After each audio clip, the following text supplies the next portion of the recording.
Hey guys, welcome to PC Garage. My name is Manpreet, and we are back today with one of the most awaited cards of this year, which is the RTX 3090. And thanks to MSI, we have their flagship model, which is the Gaming X-Trio RTX 3090. Now, we'll just quickly see what's inside the box, but I already have the card here, as you can see. We'll just quickly see what's inside the box to see what they have given. Alright, so let's see.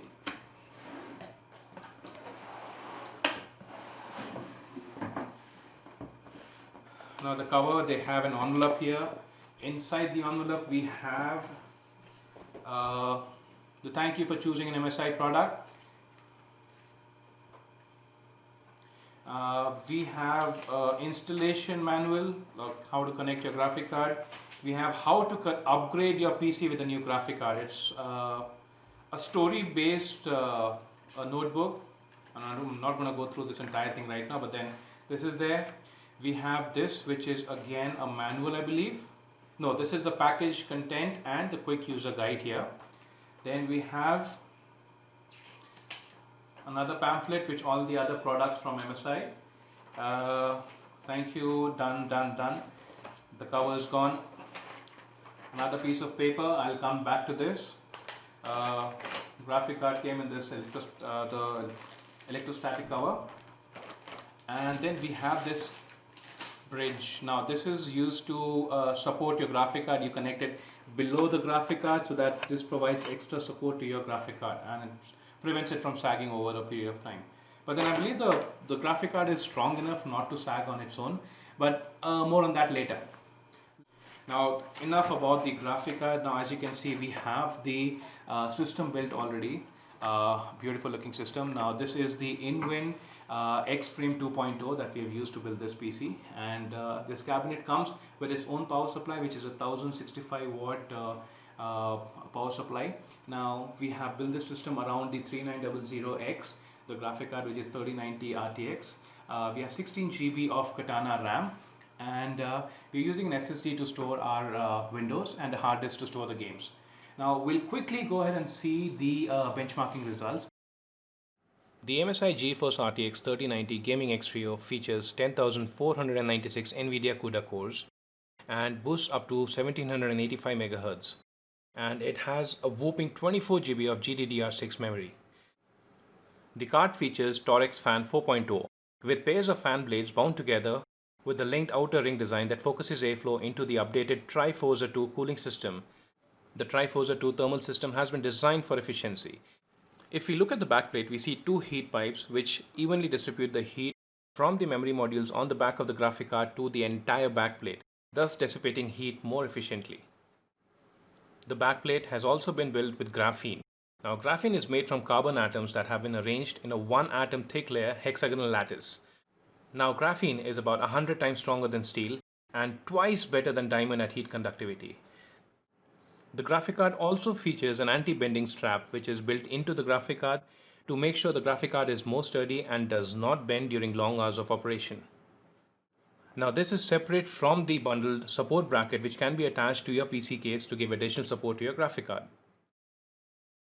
We played a couple of games on the graphic card.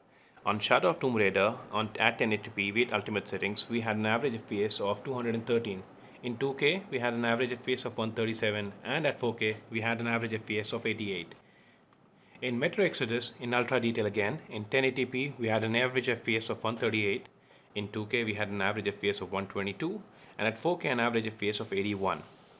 We tried the graphic card on Far Cry New Dawn as well. At 1080p, we had an average FPS of 115. In 2K, we had an average FPS of 116, and at 4K, we had an average FPS of 90. In Doom Eternal at 1080p at ultra settings, we had an average FPS of 465. At 2K, we had an average FPS of 342, and at 4K, we had an average FPS of 182. We tried a few synthetic benchmarks as well. In 3D Mark Firestrike, we had a score of 46,210.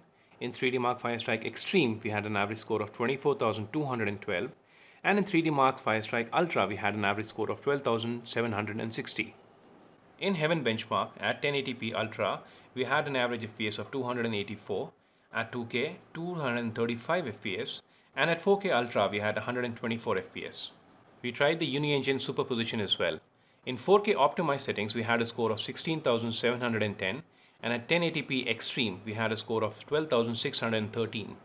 In 3D Mark x5, we had a score of 19,421 at 2K and 10,166 in 4K.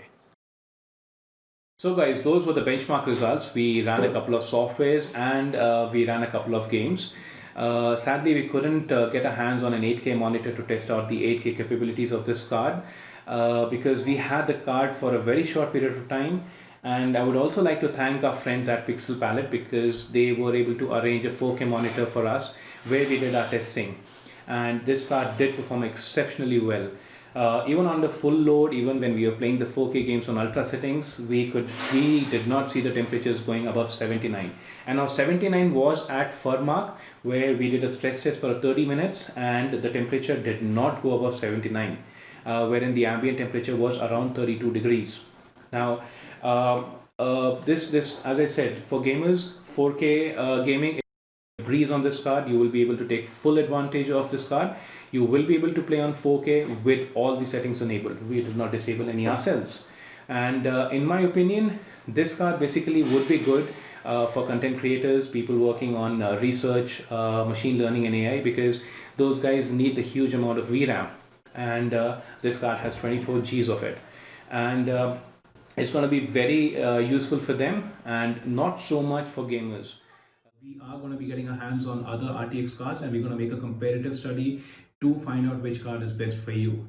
We'll see you again during the next video. Hope you like the video. Like and subscribe. Thank you guys.